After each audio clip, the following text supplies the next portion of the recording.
पर्ने कुरा जीके कसरी पढ्ने विषयमा केन्द्रित रहेर म तपाईहरुलाई छोटो र मिठो ट्रिक दिन्छु है त। जस्तो एक वर्षमा 365 दिन हुन्छ।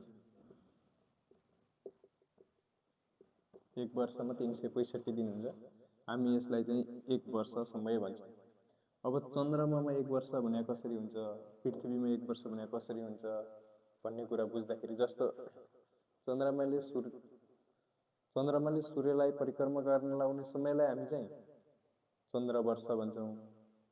अनि पृथ्वीले सूर्यको परिक्रमा गर्न लाउने समयलाई हामी चाहिँ सौर्य वर्ष र चन्द्र वर्ष भनेर चाहिँ भन्छौं। यसरी पृथ्वीले चाहिँ एक वर्षमा 365 दिन 5 घण्टा 48 मिनेट 46 सेकेन्ड लगाउँछ हैन। यो समय अवधि जुन यो छ हामी यसलाई इग्नोर गर्छौं। किन भन्दाखेरि अहिले चाहिँ सामान्यतया 365 दिन मान्छौं र यसलाई चाहिँ हामी यो हरेक 4 वर्षपछि जोड्दै जाँदाखेरि 4 वर्षपछि चाहिँ 24 घण्टा पुग्छ र हामी यसलाई चाहिँ फेरि अर्को एक दिन थपेर हामी त्यो लिप इयर को कन्सेप्टतिर जान्छौं।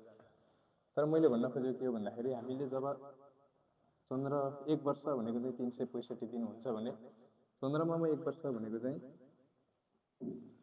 चन्द्रमामा 354 दिन हुन्छ। यो बेसिक नलेज हो। अब यसलाई एडभान्स तरिकाले कसरी पढ्ने भनेर चाहिँ म सिकाउँछु। जस्तो 365 दिन सूर्यमा हुन्छ। सूर्यलाई पृथ्वीले परिक्रमा गर्न 354 दिन चन्द्रमाले सूर्यलाई परिक्रमा गर्न। अब यो बीचको अन्तर कति हुन्छ? 6 बाट 5 बाट 4 1 11 दिनको अन्तर हुन्छ। ल हामीले बुझ्नुपर्ने कुरा के छ भन्दाखेरि अब सूर्यले परिक्रमा चाहिँ चन्द्रमाले चाहिँ सूर्यभन्दा 11 दिन छिटो गर्छ। अब यो 11 भनेको जस्तो हेर्नुस् चन्द्रमा कति डिग्रीको कोणमा ढल्केको हुन्छ? 5.15 डिग्री भनेको 5 5 10 1 11। त्यस्तै हरेक 11 वर्षमा चाहिँ सूर्यको चुम्बकीय ध्रुव उल्टिन्छ। हरेक 11 वर्षमा सूर्यको चुम्बकीय ध्रुव उल्टिन्छ। चुम्बकीय ध्रुव हरेक 11 वर्षमा चाहिँ सूर्यको चुम्बकीय ध्रुव पनि उल्टिन्छ। त्यही भएर हरेक 11 वर्षमा फेरि सौर्य आँधी आउने सम्भावना हुन्छ। अब सौर्य आँधीको वेग कति हुन्छ भन्दाखेरि 500 किलोमिटर पर सेकेन्ड। मैले यसमा सिकाउन खोजेको 365 दिनको एक वर्ष हुन्छ। अब त्यसलाई चाहिँ हामी 11 घटायौं भनेपछि चाहिँ 354 दिन। त्यसलाई चाहिँ एक चन्द्र सम्वत पनि भन्छ।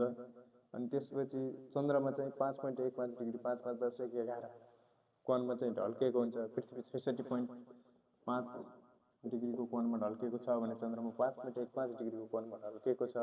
यस्तै हरेक 11 वर्षमा चाहिँ सौर्य आँधी आउने सम्भावना हुन्छ र सूर्यको चुम्बकीय ध्रुव पनि 11 वर्षमा उल्टिन्छ।